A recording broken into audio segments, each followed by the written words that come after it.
پاکستانی قوم کے لیے آج کا دن یقینی طور پہ افسردہ ہے، کیونکہ گزشتہ روز جو کرکٹ میچ تھا پاکستان اور بھارت کا، پاکستان کو شکست ہوئی ہے۔ نہ صرف شکست ہوئی ہے، پاکستان کرکٹ ٹیم کی جو کارکردگی ہے وہ انتہائی مایوس کن رہی ہے۔ پاکستان کرکٹ ٹیم کے پلیئرز اپنی بوجھل اداؤں کے ساتھ، اپنی بڑی ناقص باڈی لینگویج کے ساتھ اور سب سے بڑھ کے انتہائی خراب کارکردگی کے ساتھ پاکستان کی قوم کو شدید مایوس کرنے میں کامیاب ہوئے ہیں۔ پاکستان کرکٹ کے بارے میں کہا جا رہا ہے کہ تقریباً یہ جو اب جس طرح کی کارکردگی پاکستان کرکٹ ٹیم دکھا رہی ہے ایسی کبھی نہیں دکھائی گئی ہے۔ یہ دوسرا بڑا آئی سی سی ایونٹ ہے جس سے باہر ہوئے ہیں ہم۔ بہرحال اس پہ ہم بات کریں گے کہ بنیادی طور پہ ریزنز کیا ہیں، پلیئر ڈیولپمنٹس پہ کیا کام ہونا چاہیے، کیا نہیں ہو رہا۔ اتنی ہی ہماری ایکسپرٹیز ہیں کہ ایک کرکٹ کے ناظر کے طور پہ جتنا ہم کہہ سکتے ہیں، لیکن قوم کے جو سینٹیمنٹس ہیں آبویسلی ان کو ہم ضرور پرکھتے ہیں۔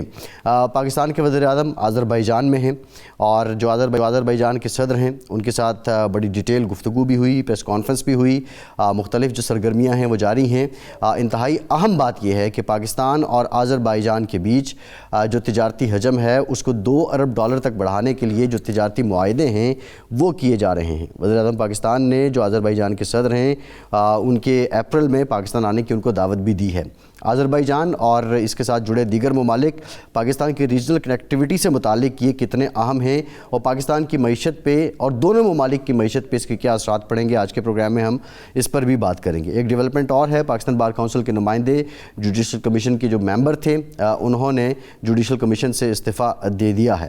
IMF کا وفد بھی پاکستان میں ہے، جو کلائمیٹ فنڈ ہے اس سے متعلق وہ اپنی ملاقاتیں کر رہے ہیں، اور یہ کلائمیٹ فنڈ اگر پاکستان کے پاس آ جاتا ہے تو پاکستان کو اس کا فائدہ کیا ہوگا اور اس کے عوض کرنا کیا ہوگا۔ موسمیاتی تغیر، موسمیاتی تبدیلی ایک بہت بڑا چیلنج ہے پاکستان میں۔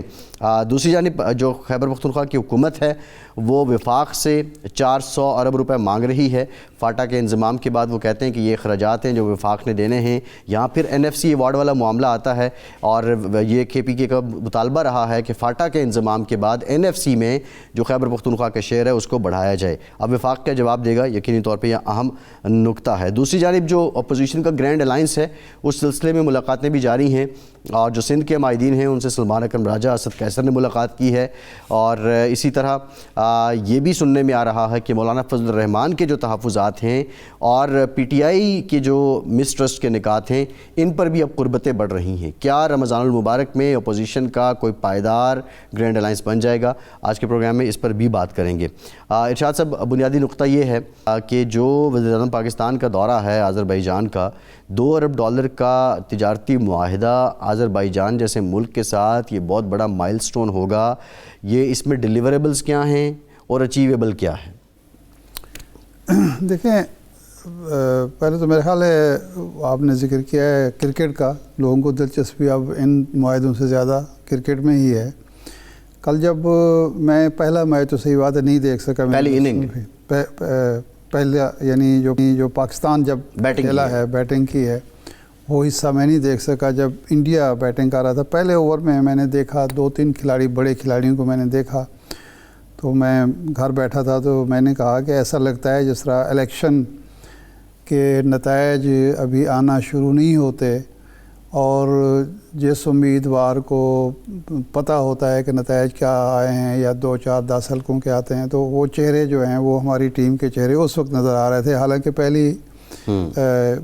پہلا اوور تھا اور اس میں کچھ پتہ نہیں تھا کہ 242 کا جو ہے، لیکن 242 کا انڈیا جیسی ٹیم کو ٹارگٹ دینا، ہدف دینا بذات خود بہت کچھ بتا رہا تھا کہ نتائج کیا ہو سکتے ہیں۔ تو افسوسناک ہے کہ ہم نے ماشاءاللہ نئے جو قذافی اسٹیڈیم کی رینوویٹ بھی کر دیا، کراچی اسٹیڈیم کو بھی انٹرنیشنل سطح کا لیول کا ایک گراؤنڈ بنا دیا، لیکن ٹیم بھی کاش ہماری انٹرنیشنل لیول کی بن جاتی تو زیادہ بہتر تھا۔ لیکن بہرحال چلو، کرکٹ بائی چانس ہوتا ہے تو ایسے بائی چانس ہو جاتا ہے۔ یہ جو لوگ مایوس ہیں، مایوسی تو ہے۔ دوسرا یہ ہے کہ ہم توقعات بھی بہت بڑھا دیتے ہیں، یہ بھی مسئلہ ہے۔ اور تیسرا جو اہم چیز ہے کہ جب تک آپ کرکٹ سے، یعنی یہ دلچسپ بات ہے کہ سیاست جہاں ہونی چاہیے وہاں سیاست پر